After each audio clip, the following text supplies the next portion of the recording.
അതൊന്നും വേണ്ട. പിന്നെ വഴി ഞാൻ ചോദിക്കാം. ഓ പക്ഷേ എനിക്കൊരു കാര്യം വേണം. എന്ത് വേണമെങ്കിലും ചോദിച്ചോളൂ. നേക്ക് മുദ്ദു ഗൗ. അതെന്തോന്നു? മുദ്ദു ഗവു.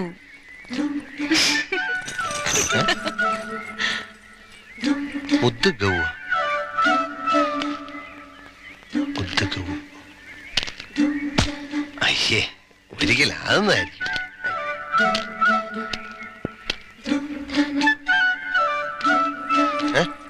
ചോദിച്ച വഴിയുണ്ട്, പക്ഷേ 2 നാള് കഴിഞ്ഞേ പോവാൻ പറ്റൂന്ന്. അതെന്താ?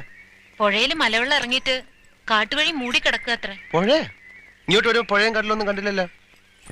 അങ്ങനെ ഒരു വഴി അവർക്കാർക്കും അറിയില്ലാന്ന്. പുഴയിൽ വെള്ളം ഉണ്ടെന്ന് ഈ തോലന്മാർക്ക് എങ്ങനെ അറിയാം? തേനും കൊണ്ട് ചന്തയ്ക്ക് പോയ കാടന്മാര് മടങ്ങി എത്തിയിട്ടില്ല.